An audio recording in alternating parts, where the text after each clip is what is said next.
याची चार्जिंगच चालू ठेवली नाही. आतापर्यंत चार्जिंगचं नाही ना झाला जाते चार्जिंग. मग आता मी शॉर्टमध्ये सांगतो ते. तर आजच्या पाठाचा विषय असा आहे, शिष्यानं प्रश्न केलेला आहे की बंधनासंबंधाने मला काहीही ठाऊक नाही, म्हणजे बंधन ते काय आणि ते कशाने होते आणि त्यांचा नाश कसा होतो यातले काहीच मी जाणत नाही. यासाठी त्या संबंधी सर्व काही सांगण्याची कृपा करावी. गुरु म्हणतात, अहम ममेते बंधो नाहम ममती मुक्तता. तर आपण देह आहोत, देहाधिक आपले आहेत असे जे मानणं ते बंधनाचं रूप आहे आणि हे बंधन स्वतःच्या खऱ्या स्वरूपाच्या अज्ञानामुळे होते. म्हणून स्वरूपाचे अज्ञान हेच बंधनाचे कारण आहे आणि देहेंद्रियाधिकच आपण नाही ती आपली नाही असे समजल्याने देहाधिकातील अहंता ममताची जी निवृत्ती होते आणि तिचं नाव मोक्ष आहे.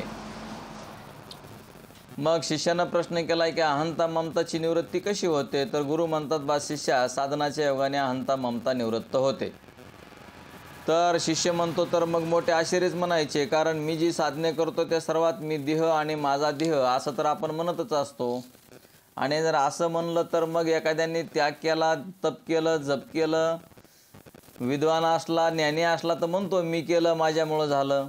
असं म्हणल्यानंतर मग म्हणले अहंकार दुप्पटच वाढतो. म्हणून त्यांनी सांगितलं की मग त्या कशा नष्ट होतात किंवा कशा करायच्या. तर गुरु सांगतात की देहाधिकातून अहंता ममता घालवण्यासाठी तू जी साधने सांगतोस ती सर्व विवेकाने विचार या वाचून निरुपयोगी आहेत. कारण असे पहा की आत्मा आणि अनात्मा यांच्या संबंधाने विवेक न होता तू सांगतोस ही साधने जर केली तर त्याच्या योगाने अहंता ममता कमी होत नाहीत. इतकेच नाही तर त्या दुप्पट वाढतात. कारण ज्या जातीचा आणि वर्णाचा जीव असेल त्या जातीचा आणि त्या वर्णाचा अभिमान अगोदरच्या ठिकाणी असतोच. तशाच जर अविवेकाने एखाद्या पंथाचा वेश धारण केला तर त्याला त्या वेशाचा आणखी एक जास्त अभिमान उत्पन्न होतो. म्हणून विवेकादी साधना वाचून त्याग केल्याने सुद्धा अभिमान जात तर नाहीच, पण उलट वाढतो. तो जीव ग्रस्ताश्रमात असतो तेव्हा क्वचित एखाद्या साधूची नम्रपणाने सेवा करण्याची तरी त्याला हौस असते. पण त्याग केल्यावर मी ग्रस्त आश्रमात त्यागी झालो अर्थात सर्वजण मला एकसहा मान देतील व माझा आदर सत्कार करतील असा अविवेकाने त्या ठाई अभिमान उत्पन्न होऊन तो वाढत जातो. बघा, हे आमच्यासारखे महाराज लोक असतात का, तर त्यांना आम्हाला असं वाटतं की आम्हालाच मान द्यावा, आमचाच आदर सत्कार करावा आणि आपण तर काहीच करायचं नाही, देव कळून घ्यायचा नाही आणि देवाची सेवाही करायची नाही. तर मग असं कसं चालल म्हणले. तर ते मग अशा पद्धतीनं म्हणजे मी महाराज झालो, मी त्यागी झालो, मी जपी झालो असं वगैरे जे वाटतं आणि मग त्याला वाटतं की मलाच मान द्यावा आणि माझाच आदर सत्कार करावा असा अविवेकाने त्या ठाई अभिमान उत्पन्न होऊन तो वाढतच जातो. अशा वेळी त्याला कोणी सद्विद्येचा उपदेश करू लागला तर आपण त्यागी आहो, आपल्याला आता याची ऐकण्याची काय जरुरी आहे असे समजून तो त्यांचा उपदेश ऐकून घेत नाही. म्हणजे हे कसे झाले तर मांजर काढून टाकली ते उंट येऊन पडला अशी जी एक गोष्ट सांगतात तिच्यासारखे झाले. म्हणजे आपल्याला उलीतिली परमार्थातलं कळायला लागलं की आपण स्वतःला समजतो की आता मला सगळं कळत आहे, मला आता कोणाची ऐकण्याची गरज नाही, मला आता कुठं काही करण्याची जरुरी नसून मग असं जर झालं त्याच्या अंतःकरणात तर मग अभिमान वाढल्यासारखा होतो, अभिमान वाढतोच. आणि मग आपल्याला एखाद्याने कोणी चांगलं जरी सांगायला तरी आपण त्याचं ऐकून घेत नाही. तर मग अशा पद्धतीनं अभिमान हा दुप्पट वाढतो. कसा वाढतो त्याच्यासाठी त्यांनी दृष्टांत दिलेलं आहे. तर विचारा वाचून अभिमान दुप्पट वाढतो. मला वाटतं हे बाकीचे सगळे कामाला गेले काय की बघा, सगळेच दशरथ महाराज, कपिल, दादा गेवरायचा सगळेजण कामाला गेले का. कामाला सांगलीच्या ताई कुठं आहेत, कुठं कामाला जाऊ नका बरं का. थोडं मी अर्धा घंटा घ्या म्हणलात तर घेतो, पण सगळेजण हजर राहा. दशरथ महाराजांनी गेले बघा कामाला. ते दशरथ महाराजांनी गाईचं दूध काढायला गेले आणि ज्ञानेश्वरला तर काय तोंडच दाखवू वाटत नाही. ते बघा, ते ज्ञानेश्वर तर कुंकडी गेला. ज्ञानेश्वर नुसतं चालू करून ठेवायचं आणि ते गेले तिकडे आंघोळीला वगैरे कुंकड. तरी आता दशरथ महाराज आले बघा हळूच. द्या. तर विचारा वाचून अभिमान दुप्पट वाढतो याविषयी दृष्टांत आहे. एका घरामध्ये एक म्हातारी राहत असे.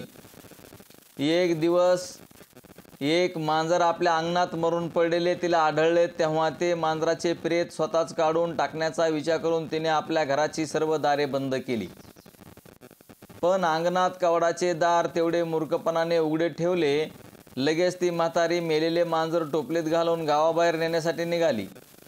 मांजराचे प्रेत टाकून नदीवरून अंग धुवून परत घरी येऊन पाहते, तो जेथे मांजर मेले होते तेथेच एक आजारी उंट एकाएकी येऊन मरून पडला आहे. तेव्हा ती म्हातारी मोठ्या चिंतेने म्हणाली, हा काय कर्माचा भोग तरी. मांजर मेले ते टाकण्यास गेले, तो तेथेच उंट येऊन मरून पडला. तर आता याचे हे अवाढव्य प्रेत मी एकटी काढून टाकू तरी कशी. हे दुःख तिच्या मूर्खपणाने तिला झाले. आता तुम्ही सांगा, तिने अंगणाचा दरवाजा जर लावला असता तर कशाला तिथे उंट येऊन मरून पडला असता. पण ते मांजर नेऊन टाकायला गेली ते गडबडीमध्ये, तसंच गेट उघडं राहिलं आणि गेटमधून येऊन ते उंट मरून पडला. मग तिच्या चुकीमुळं झालं की नाही ते. तर याच न्यायाने विचाराने विवेका वाचून देहाभिमान रूप मांजर काढून टाकण्याच्या उद्देशाने,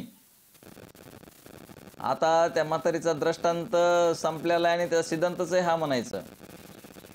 याच न्यायाप्रमाणे आपण समजा विचाराने विवेका वाचून हे देहाचा अभिमान घेणं, म्हणजे मांजर आहे म्हणले त्याला मांजर, देहाचा अभिमान घेणे, देहाभिमान रूप मांजर काढून टाकण्याच्या उद्देशाने जे त्याग संन्यास करतात, त्यांच्या त्या त्यागाच्या अभिमान रूपाचा आणखी एक तेथे उंट येऊन पडतो किंवा बसतो, आहे की नाही. मग आपण काय केलंय की देह हे मी आहे हे आपण काढून टाकतो, पण मी संन्यासी झालो, मी जपी झालो, मी तपी झालो, आहे की नाही.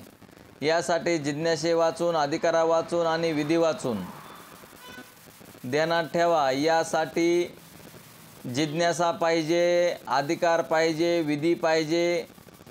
आणि अशा पद्धतीनं केवळ वेशधारणेने मग आपली जिज्ञासा आहे का, आपला अधिकार आहे का, आपला विधी आहे का आपल्याकडं, आपण अशा पद्धतीने राहतो का विधीनं, का केवळ नुसतं वेशधार म्हणजे भगवे कपडे घातले किंवा पांढरे कपडे घातले किंवा वारकऱ्याचा वेश केला. तर वारकऱ्याचा वेश असणं आवश्यक आहे, परंतु नुसता वारकऱ्याचा वेश केला आणि मी जपी झालो, तपी झालो, ज्ञानी झालो, कीर्तनकार, प्रवचनकार आणि मी असं जर म्हणत राहिला तर मग तोच अभिमान दुप्पट वाढलेला असतो. विधी वाचून केवळ वेशधारणेने किंवा सकाम केलेल्या जपात इतर साधनांनी अहंता ममता रूप बंधनाची निवृत्ती कधीही व्हायची नाही. सगळेजण जे सेवा करत आहेत जगामध्ये ते सरासरी सकाम सेवा करतात. सकाम म्हणजे आपल्याला काहीतरी प्राप्ती व्हावी या हेतून असणारं आपण सेवा केली जाते किंवा कर्म केलं जातं.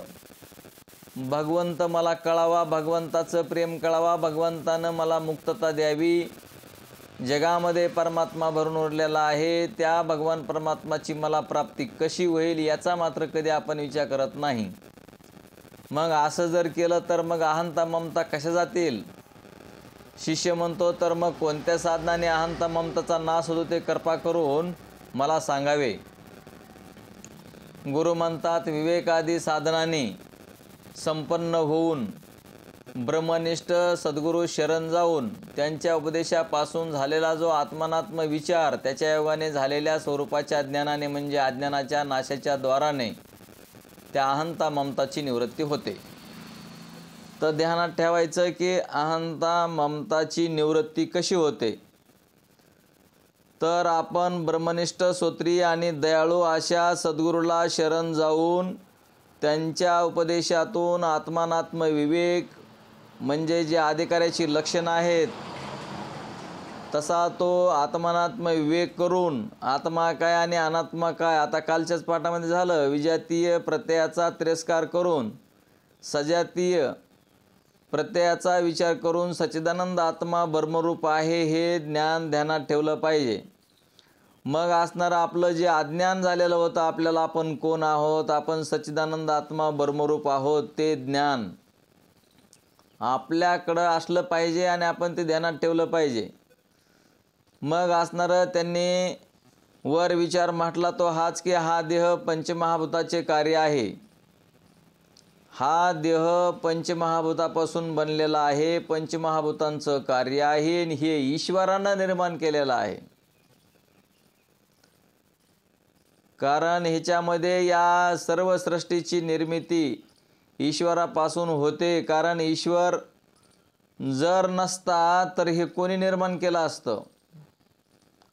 तुम्ही नसते तर तुमचं घर निर्माण झालं असतं का? मग तसंच हे सुद्धा की ईश्वर नसता तर ही सगळी सृष्टी दिसली असते का?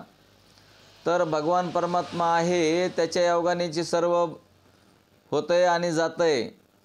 तर ही परमात्म्याची म्हणजे ईश्वराची लीला आहे. मग असणारं त्यामुळे अनात्मा आहे. हा घटाप्रमाणे, मडक्याप्रमाणे, भांड्याप्रमाणे दृश्य आहे. हा देह पंचमहाभूताचं कार्य असल्यामुळं हा दृश्य आहे. दृश्य म्हणजे दृश्य वस्तू आपण नसतो, ते ध्यानात घ्या. दिसणारी वस्तू म्हणजे आपण नाही, त्या दिसणाऱ्या वस्तूला पाहणारे आपण आहोत. तेवढं सुद्धा आपण डोक्यात ठेवत नाहीत की दिसणारी जी वस्तू ती आपण नाही.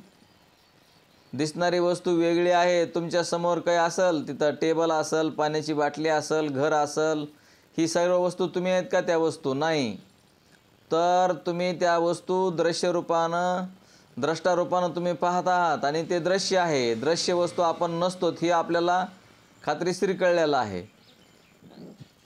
आणि मग हे आपल्याला जर आपलं अज्ञान जर घालवायचं असेल तर सद्गुरूनं दिलेलं जे नामचिंतन आहे, त्या नामचिंतनाच्या द्वारे आपण ह्या आत्मस्वरूपाबद्दलचं जे अज्ञान झालेलं आहे ते आपण अज्ञान काढलं पाहिजे. त्यासाठी एक छोटासा दृष्टांत आहे.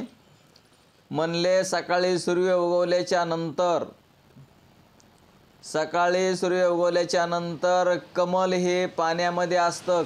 कमल आहे की नाही? आणि ते कमल विकसित होतं म्हणले ते, किंवा कमळाचं संरक्षण होतं. कमळ हे पाण्यामध्ये असतं आणि पाण्याच्या साह्यानं सूर्य उगवल्याच्या नंतर म्हणजे पाण्याचा आधार आणि सूर्याचा प्रकाश आणि त्याच्यामुळं ते कमळ फुललं जातं. त्याचप्रमाणे सद्गुरूनं दिलेलं नाम आणि मग त्या परमात्म्याची कृपा, हरीची कृपा, पांडुरंगाची कृपा. सद्गुरूनं जर नाम दिलं तर त्या नामाच्या चिंतनानं मग भगवान परमात्मा कृपा करतो. जसं की त्या पाण्यातील कमल हे पाण्याच्या आधारानं, पाणी असेल तर ते सूर्याचा प्रकाश त्यांना उपयोगी होतो. पण तेच कमल जर पाण्याच्या बाहेर असेल तर तेच सूर्याचा प्रकाश त्याला जाळून टाकतो. ध्यानात ठेवा माय बापो. कमलाचं जे झाड आहे, कमल हे पाण्यामध्ये असतं आणि पाण्याचं साह्य घेऊन कमलानं जर सूर्याची सहाय्यता घेतली तर त्याचा विकास होतो. तेच कमल असणारं पाणी सोडून जर बाहेर राहू लागलं आणि सूर्याचा प्रकाश जरी पडला तरी सूर्याचा प्रकाश त्याला जाळून टाकेल. मग तसं हे नाम सद्गुरूनं दिलेलं जे नामचिंतन आहे त्याच्या साह्यानं चिंतन करून जर आपण परमात्म्याची भेट घेऊ लागलो तर परमात्मा आपल्यावर कृपा करेल. पण परमात्म्याची कृपा जर व्हायची असेल तर मनोमार्ग गेला तो त्याची मुखला. हे साधू संतांचं प्रमाण आहे, ज्ञानेश्वर माऊलींचं प्रमाण आहे. म्हणून आपण नाही म्हणे आम्ही आमच्या मनानंच गुरु केला, कोणी म्हणतं आम्ही मनानंच माळ घातली, कोणी म्हणतं आम्ही देवाच्या नावाचा आम्ही जप करतो. पण ते तसं फलीभूत होत नाही. सद्गुरूकडून नामचिंतन घेऊन नामाच्या आधाराने म्हणजे सद्गुरूचा आधार कृपा लागते आणि मग परमात्मा कृपा करतो. तर असा दृष्टांत मी काल ऐकला, ते छान वाटला म्हणून मी तुम्हाला सांगितलं. आणि खरंच आहे ते. पाण्याचा आधार नसेल तर कमल टिकल का? तसं सद्गुरूचं नाम नसेल तर आपल्याला शास्त्र कळत नाही आणि हे ऐकावं वाटत नाही आणि ऐकतही नाही मनुष्य. ध्यानात ठेवा. म्हणून आपण ध्यानात ठेवायचं आहे की सद्गुरूनं दिलेलं नाम, त्या नामाच्या आधारानं, त्या सद्गुरूच्या कृपेने मग भगवान परमात्मा कृपा करतो. कारण हरी असा कृपा करत नाही. पांडुरंग हा नामदेवरायांना डायरेक्ट भेटत होता, तरी त्या पांडुरंगाची कृपा झाली नव्हते. म्हणजेच नामदेवरायाला सद्गुरू करावा लागले विशोबा खेचर, आणि त्यांची कृपा झाली त्यावेळेस त्यांना ते ज्ञान झालं. त्याप्रमाणे सद्गुरूच्या नामचिंतनानंच मग आपल्याला हे आत्मस्वरूपाचं अज्ञान निघून जाईल, आणि आत्मस्वरूपाचं अज्ञान निघून गेलं की मग अहंता आणि ममता निघून जात असतात. मग असणारा हा देह कसा आहे तर घटाप्रमाणे आपल्याला दृश्य आहे, आणि ज्याप्रमाणे घटाचा द्रष्टा घटापासून वेगळा असतो हे आपल्याला माहिती आहे. घट आपल्याला दिसतो म्हणजे घट वेगळा आहे आणि आपण पाहणारे वेगळे आहोत. मग देहाला सुद्धा तुम्ही एक घटच म्हणा की, देहसुद्धा एक घटासारखा आहे, घट वेगळा आहे आणि आपण त्या देहापेक्षा वेगळे आहोत. आपल्या पाठीमागं सुखदुःख लागतं म्हणजे आता सुखादुःखाचे धक्के बसत असतात. कारण जर सुखादुःखाचे धक्के जर नाही बसले तर आता एवढं सुखदुःख होऊन जर आपल्याला देवदेव करावं वाटत नाही तर मग निवळ सुखातच ठेवलं होतं, मग आपल्याला देवदेव तर कसा करावं वाटन. म्हणून आपल्याला जे काही अडचणी येतात, दुःख होतं, ते आपल्याला असं वाटतं की असं का केलं, किंवा आपण परमात्म्यानं असं करायला नाही पाहिजे होतं असं, पण कर्म आपले असतात. भोग तो न घडे संचिता वाचोनी. मग हे जे प्रमाण आहे ते आपल्या कर्माचं फल. आता समजा जर आमच्या साहेबांनी, आमची ताई आहेत सांगलीच्या, त्यांच्या साहेबांनी जर ड्युटी केली नसती तर पेन्शन म्हणा किंवा त्यांचं जे काय पेमेंट येतं आहे ते आलं असतं का? म्हणजेच कर्माचं फल आहे की नाही. मग तसेच असणारे कर्म असतात आपले सगळ्यांचे, प्रत्येकाचे कर्म असतात. जे कर्म केलं त्याचं फल मिळतच असतं. मग त्याप्रमाणे आता हा जो आपला देह आहे तो घटाप्रमाणे दृश्य आहे, तसा देहाचा जो आपण आत्मा तो देहाहून वेगळा आहे. आत्मस्वरूपाचा आणि देहाचा काही एक संबंध येत नाही, पण सूर्याचा आणि त्या कमलाचा काही संबंध येत नसला तरी सूर्याच्या प्रकाशाच्या साह्यानं कमल विकसित होतं. तसं भगवान परमात्माचा ना आपला या देहाचा संबंध नसला तरी भगवान परमात्मा व्यापक असल्यामुळं तो आत बी आहे आणि बाहेर बी आहे. मग आपले जे हे सर्व सृष्टी आहे तो परमात्माच आहे. आपल्या घरातील व्यक्ती कुठलेही असो त्यामध्ये परमात्मा आहे. पत्नी असली तरी तिच्या शरीरामध्ये परमात्मा आहे, मुलाच्या शरीरामध्ये परमात्मा आहे, मुलीच्या शरीरामध्ये परमात्मा आहे, शेजाऱ्याच्या शरीरामध्ये परमात्मा आहे. सर्व जगामध्ये परमात्मा भरून उरलेला आहे. भगवान परमात्मा व्यापक आहे, तो कुठं नाही असं नाही. म्हणजे 84 लक्ष योनीत सुद्धा आहे. त्याच्यावरच सगळं होतंय आणि जातंय. पडदा एकच असतो, पण पिक्चर जर पाहत असताल तर त्या पिक्चरामध्ये अनेक प्रकारची दृश्य येऊन जातात. तसं त्या भगवान परमात्मा पडदा रूपानं म्हणजे परमात्माच आहे आणि परमात्म्यावर हे सगळं होतंय आणि जातंय. तसं मग असणारा हा देह जड आहे, आपण चैतन्य आहो. देह विकारी आहे, आपण निर्विकार आहो. देह कसा आहे, विकार पावतो की नाही. लहानपणीचं जे रूप आहे ते आपलं आता रूप आहे का?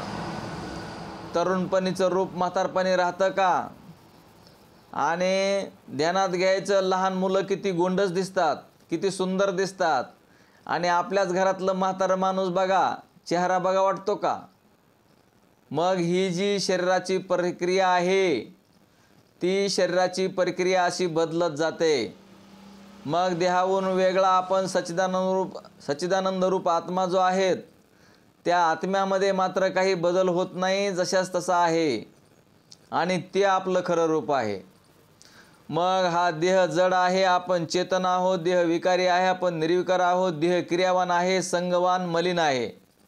आपण आत्मा अक्रिय, असंग, निर्मल आहो. अर्थात देह आपण नव्हे, आणि जर देह नव्हे तर देहावर कल्पिलेले ब्राह्मणादी 4 वर्ण किंवा ब्रह्मचार्यादी 4 आश्रम किंवा बालपण, तरुणपण, वृद्धपण, स्थूलपण, कृशता, रस्वता, दीर्घता, श्यामता, गौरपण इत्यादी देहांच्या अनेक ज्या अवस्था आहेत किंवा जाती, धर्म, कर्म इत्यादी स्वरूपे त्यापैकी एकही माझ्या आत्म्यात उघडच नाही. आता तुम्ही सांगा, देह जर आपण नाहीत आणि देह आपण नसतो तर मग या देहासंबंधीच्या सर्व जी गोष्टी सांगितल्या त्या आपण कशा असू? म्हणून हे आपलं नाही. मग देह मी नाही आणि देह संबंधीचे माझे नाहीत हे आपण डोक्यात ठेवलं पाहिजे. हे खरंच आहे. घडी घडी याची काळ वाट पाहे. मग आपली वाट असणारं काळ ह्या शरीराची पाहतोय की नाही? कोण दिवस येईल कायचा नाही देहाचा भरवसा. मायबापा हो, आता मी बऱ्याचशा माझ्या अनुभवातून जसं जसं आम्ही आलो, म्हणजे हे वय होतं आलं इथपर्यंत, बघता बघता आमच्याबरोबर आमच्या वयाचे, आमच्या कमी वयाचे, जास्त वयाचे सुद्धा गेले, शरीर पडले. बाबा म्हणले, काय काल ते काय ते माणूस फिरत होता, मला त्यांनी नमस्कार केला, मला त्यांनी जेहारी केला ना, आज तो गेला म्हणे. अशा घटना घडतायत की नाही? मग जर हे आपल्याला आत्मज्ञान व्हायच्या अगोदर जर आपली अशी स्थिती जर झाली, स्वरूपाचं ज्ञान व्हायच्या अगोदर, आपण कोण आहोत हे कळायच्या अगोदर जर आपला देह पडला, तर मायबापा हो, याच्यापेक्षा वाईट कोणतंच नाही. मग 84च्या फेऱ्यामध्ये जावं लागतं. हे साधू संतांचं मत आहे, हे आपलं मत नाही. आपण कावळ्याच्या शापानं डोरं मरत नसते. आपण जरी किती काही म्हणलो तरी काही नाही. साधू संतांनी हे लिखित करून ठेवलं, आपला देह जर पडला ज्ञान व्हायच्या अगोदर, तर मायबापा हो, पशुपक्ष्यांची शरीर धारण करावी लागतात. पशुपक्ष्यांची शरीर धारण करून मग असणारं आपल्याला काय सुख होईल? आणि त्या पशुपक्ष्यांच्या शरीरामध्ये 84 लक्ष येऊनी जे मनुष्य देह सोडता, बाकींच्या याच्यामध्ये गेल्यावर दुःख भोगण्याशिवाय दुसरा पर्याय नाही. तर मायबापा हो, तुम्हाला माझी बार बार विनंती आहे की तुम्ही या चक्रातून सुटावं. तुम्ही सच्चिदानंद आत्मा ब्रह्मरूप आहात. तुमच्या वाट्याला हे येऊ नये म्हणून हे आपण पाठ घेण्याचं किंवा नामचिंतन करण्याचं, शास्त्रांचं श्रवण मनन निध्यासन करण्याचं, तत्वम पदार्थ शोधन करण्याचं जे आपलं कार्य चालू आहे, ते आपल्याला दुःख होऊ नये. दुःख आपल्याला सहन होत नाही मायबापा हो. आणि सुख आणि दुःख हे आगंतुक येत असतं. आगंतुक म्हणजे अचानक. आपल्याला सततच दुःख नसतं, सततच आनंद नसतो. कधी सुख होतं तर कधी दुःख होतं, तर ते आगंतुक येत असतं अचानक. म्हणून तर ते म्हणले समस्थितीमध्ये राहावं असं म्हणतात साधू संत.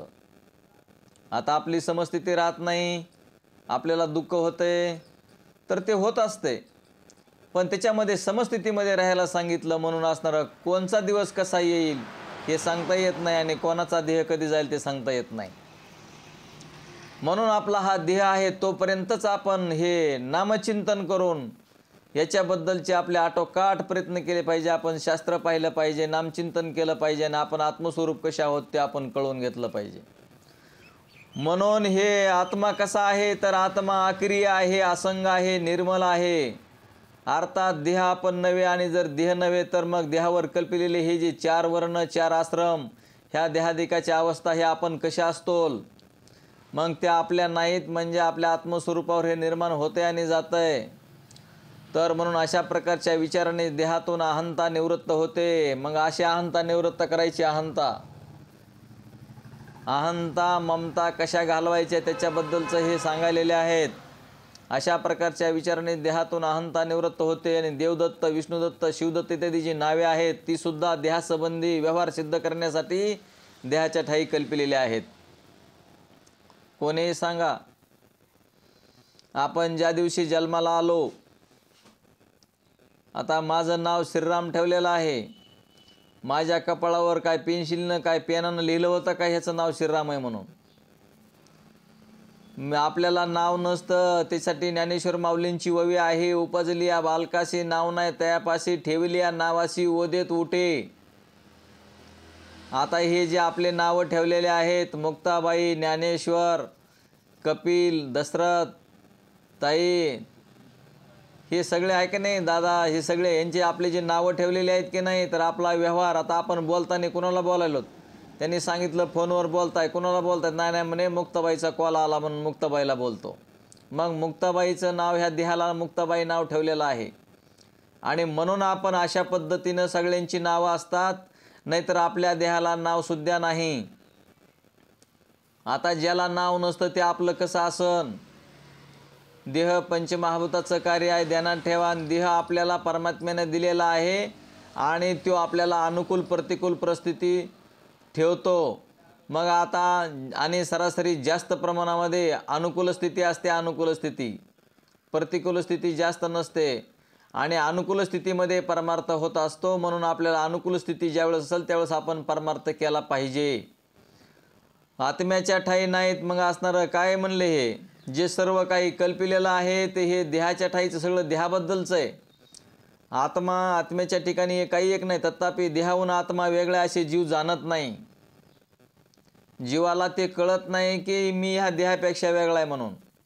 आपणच आपल्याला विचारून बघा, मी म्हणजे कोण आहे असं म्हणल्यानंतर देहासहितच मी आहे असं आपल्याला वाटतं. कधी वाटतं का देह सोडून मी असल?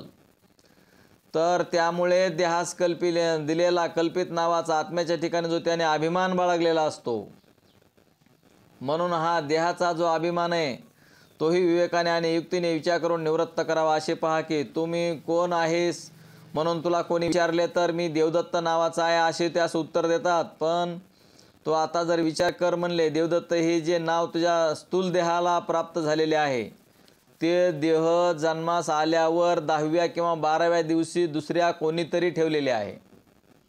कोण नाव ठेवीत असतात ना, ते बहिणी बाळा आत्या सगळेजण येऊन नाव ठेवत असतात त्याला, ते आहे की नाही, 12व्या दिवशी, आणि त्याचं ते नाव ठेवतात. म्हणजे हा देह ज्यावेळी जन्माला त्याच वेळी देवदत्त जन्माला असे काही कोणी म्हणत नाही. अथवा तुला कोणी विचारले तर समज की अरे बाबा या देहात देवदत्त म्हणतात, तो कोठे आहे तो दाखव पाहू. आणि जर कुणी आपल्याला विचारलं की मग देवदत्त म्हणतात ते कुठे ते दाखवा म्हणल्यावर तर कुठं, मला वाटतं दोन्ही ज्ञानेश्वर नाराज झाले काय की आपल्यावर. बघा दोघं बी नाही तिथं, दशरथ महाराज बी गेले कुठंतरी, सांगलीच्या ताई पण दिसणार मला. तर अरे बाबा या देहात देवदत्त म्हणतात, अरे बाबा या देहात देवदत्त म्हणतात तो कोठे आहे तो दाखव पाहू. बघा जे आहेत ते लगेच ओपन होतात का नाही, पण 2 ज्ञानेश्वर आहेत ते मात्र जवळ नाहीतच. बघा ते हां आहेत का ज्ञानेश्वर? बरं बरं बरं, काय करावा ज्ञानेश्वर. आता दुसऱ्या ज्ञानेश्वरला काय झालं कुणास ठाऊक. आज ज्ञानेश्वर दुसऱ्या ज्ञानेश्वरला काय झालं की बघा, एक ज्ञानेश्वर आले तर दुसरे ज्ञानेश्वर नाराज झाले. आता आपल्याकडं 2 ज्ञानेश्वर आहेत आहे की नाही, एक कारीचे ज्ञानेश्वर आणि एक घागरवड्याचे ज्ञानेश्वर. तर म्हणले तर तुम्हाला देहाच्या अमुक एका ठिकाणी हात ठेवून हा तो मी देवदत्त असे काही दाखवता येणार नाही. जेथे जेथे तो हात लावून दाखवशील तेथे तेथे डोके तोंड खांदा पोट पाय, नाही आपल्या देहाला जर आपण हात ठेवलं तर आपण कुठं बी असं जर असं जातात. देवदत्त नेमकं कोणाला म्हणायचं? देवदत्त. आता हा देवदत्त आहे, इथं हात ठेवला तर मग कपाळाला हात ठेवला, इथं ठेवला तर आता हे भुज आहे. म्हणजे असे प्रत्येक पार्ट वेगवेगळे आहेत की नाही? प्रत्येक पार्ट वेगवेगळे आहेत की नाही? मग तर त्याप्रमाणे इत्यादीपैकी देहाचा कोणता तरी अवयव असून ते त्या अवयवाचे नाव असेल. या विचारावरून जर देहाचे नाव देहाच्याही ठिकाणी खऱ्या रीतीने सिद्ध होत नाही तर देहाहून निराळाचा द्रष्टा जो तो आत्मा त्याचे देवदत्त हे नाव कसे सिद्ध होईल बरे? बरं जर हे नाव ठेवलेलं जर सिद्ध होत नाही देहाचं तर मग त्या आत्म्याला नाव असेल का? हे ध्यानात घ्या. म्हणून शिष्य म्हणतो मी आत्मा देहाहून कोणत्या रीतीने वेगळा आहे बरे? मी देहाहून वेगळा आहे असे ज्या रीतीने मला अनुभव घेता येईल त्या रीतीने मला समजून सांगावे. ज्ञानेश्वर आले का दादा? ज्ञानेश्वर दादा आले का? तर म्हणून म्हणले मी आत्मा देहाहून कोणत्या रीतीने वेगळा आहे बरे? मी देहाहून वेगळा अशा रीतीने मला अनुभव घेता येईल त्या रीतीने मला समजावून सांगावे. गुरु म्हणतात ठीक आहे, आपण पूर्वजन्मात केलेली कर्मे या जन्मात भोगीत आहो आणि या चालू जन्मात जे करीत आहो ते पुढे येणाऱ्या जन्मात भोगू असे तू म्हणतोस ना. तर मग विचार करून पहा की हा जो स्थूल देह आता आहे तोच पूर्वजन्मी नसून मातेच्या उदरातून नवीन उत्पन्न झालेला आहे. तर मग कर्मे करणारा जो कोणी तो असेल तो पूर्वजन्मी या देहाहून कोणी खात्रीने वेगळा असला पाहिजे. आता पूर्वीचे आपण कर्म केलेले आहेत ते पूर्वीचे जे कर्म असतात आणि आताचा देह हा वेगळा असतो. मग नेमकं कर्म कुणी केलं ना आता देह हा उत्पन्न कसा झाला? म्हणजे पूर्वीचे कर्म ते सूक्ष्म देहामध्ये असतात ते कर्म. पूर्वीचा देह शुद्ध असणारा संपून टाकलेला असतो. पण आपली जी कर्म केलेली असतात ते कर्म या देहामध्ये हा सूक्ष्म देह प्रविष्ट होत असतो. मग ते आपली ववी नाही का ज्ञानेश्वर माऊलींची, काय ववी रे ती? चैतन्य म्हणजे ते ट्रान्सफर होतात ना देहामधून, असं त्याची ववी नाही. दुसऱ्या अध्यायामध्ये काय, जैसे जीर्ण वस्त्र सांडीजे मग नूतन वेडीजे तैसे देहांतराते स्वीकारीजे चैतन्य नाते. मायबापा लय आम्हाला आमच्या महाराजांनी आधार दिला.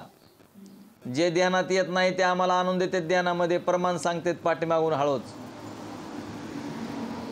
मग हे ज्ञानेश्वर माऊलींची ववी आहे. काय ववी म्हणलात? जीर्ण वस्त्र सांडीजे. काय ते ववी बरोबर नाही सांग.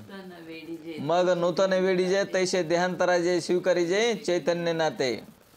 तसा असणारा हा सूक्ष्म देह जीव संयुक्त असणारा हे काय करतं? ट्रान्सफर होतंय. कधीपर्यंत होतंय? जोपर्यंत आत्मस्वरूपाचं अज्ञान राहतं तोपर्यंत हा सूक्ष्म देह नष्ट होत नाही. आणि मग जर आपल्याला हा सूक्ष्म देह जर नष्ट करायचा असेल तर आपल्याला आत्मस्वरूपाचं ज्ञान झालं पाहिजे. ना आत्मस्वरूपाचं ज्ञान झालं मग आपलं संचित कर्म जळून जातं. मग आपलं प्रारब्ध कर्म भोगून सरतं. आणि आता आपलं असणारं जे क्रियामान कर्म आहे ते बनत नाही मायबापा हो. आणि पुन्हा सूक्ष्म देह नष्ट होतो. आपण आपल्या स्वस्वरूपामध्ये राहू शकतो. आपण माहेरला जावं वाटतं का नाही?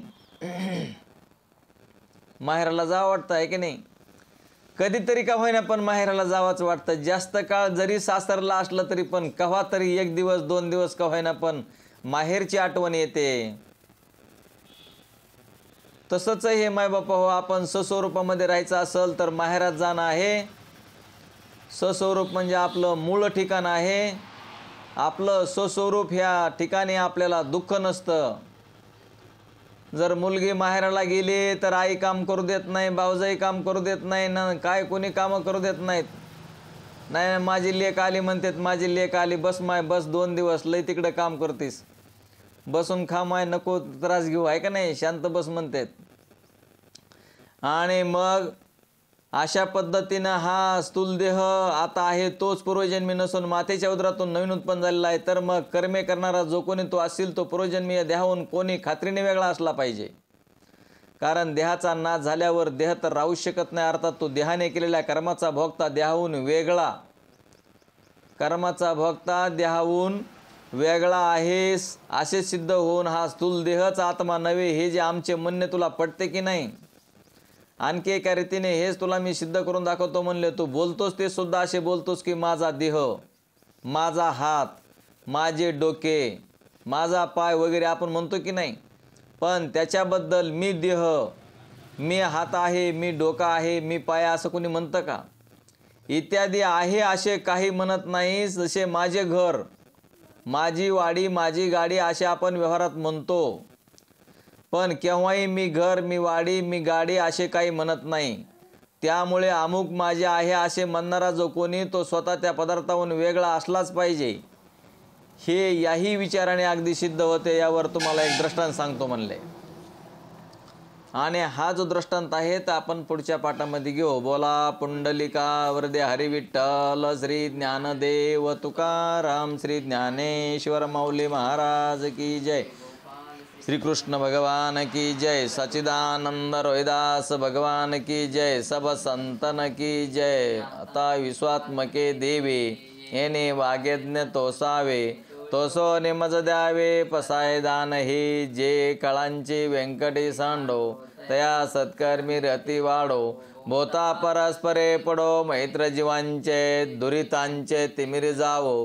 विश्व स्वधर्म सूर्य पाहो, जो जे वांचिल तो तिला हो. प्राणीजात वर्षत सकळ मंगळी, ईश्वर निष्ठांची मांद्याळी.